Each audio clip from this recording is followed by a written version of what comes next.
평생 월급을 모아 집 한 채 마련하고자 했던 서민의 꿈을 짓밟은 명백한 범죄입니다. 정부는 부동산 범죄와의 전쟁을 선포합니다. 나좀 많이 사. 이게 뭐 이러지 않아도 되는데요. 이게 뭐 같은 새가 나좋게 뭐. 그 얼마나 외로웠나 멀리 있는 그대 생각 이밤 따라 길어지네. 부동산 투기로 의심할 만한 거래는 아예 없는 것으로 확인됐습니다. 만날 날을 손꼽으며 기다렸네.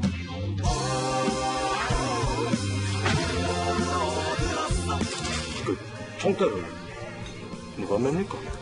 나는 계장아이가 계장급이 총대를 매면은 그 위선에서 지금 부담이 될 기고.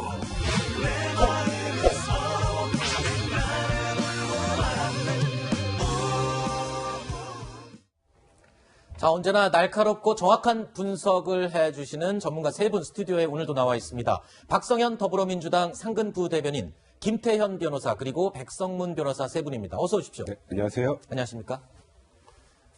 지난 2일에 시민단체가 제기한 일부 LH 직원들의 3기 신도시 투기 의혹에 대한 정부 합동조사단의 1차 전수조사 결과가 어제 오후에 발표됐습니다. 먼저 정세균 총리의 발표 내용 듣고 이야기 이어가겠습니다.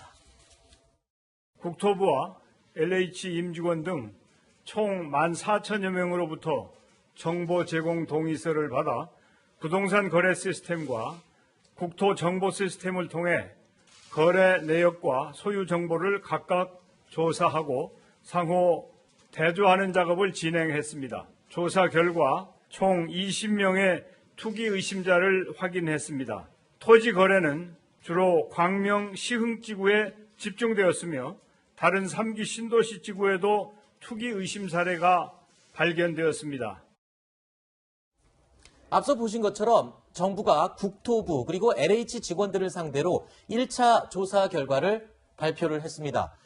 그 내용을 잠깐 살펴보면요. 먼저 시민단체가 제기한 의혹은 모두 13명이었죠. 그리고 정부가 14,000여 명을 대상으로 추가로 조사한 결과는 불과 7명밖에 더 추가가 되지 않았습니다. 자, 물론 짧은 기간이었고 대상이 많았는데 글쎄요. 꽤 많은 인원을 훑어봤는데 7명밖에 찾지 못했다는 점에 대해서 좀 실망스러운 목소리가 많이 들립니다. 근데 사실 이 정부 합동조사에서 제대로 된 결과가 나오기 어려울 거라는 건 처음부터 예견이 좀 됐던 겁니다. 네. 일단 지금 말씀하셨던 것처럼 LH 직원 투기 의혹과 관련해서 민변과 참여연대에서 13명을 먼저 지난 2일에 얘기를 하고 의혹을 제기하고 이제 조사가 이루어진 건데 네. 그 이유를 좀 먼저 말씀드릴게요. 네.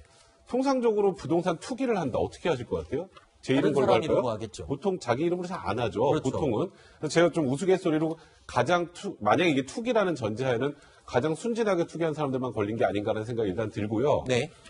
통상은 이 신도시 예정지가 있으면 그 주변에 오를 땅들을 많이 삽니다, 보통. 네. 여기보다는. 여기는 그렇죠. 수용이 되니까. 근데 지금 조사 대상은 딱 3기 신도시 그 토지 내용인 거고요. 네. 그 다음에 조사 방식도 강제조사 불가능하니까 개인정보 동의 받아서 그 본인이 직접 부동산 거래 했는지 그것만 찾아보니까 차명의 첫 번째 단계인 가족도 조사가 안 된 상황이란 말이죠. 그렇죠. 그러다 보니까 얼마 전에 광명과 시흥에서도 자체 전수조사에서 14명 정도 확인이 됐잖아요. 근데 지금 물론 이거 제가 너무 지나치게 의심하는 건지 모르겠습니다만 네. 국토부와 LH 직원 14,000명을 전수조사했는데 7명 추가로 나왔다. 네. 이거는 뭐 사실 저걸 보고 그대로 믿기는 좀 힘든 상황이죠.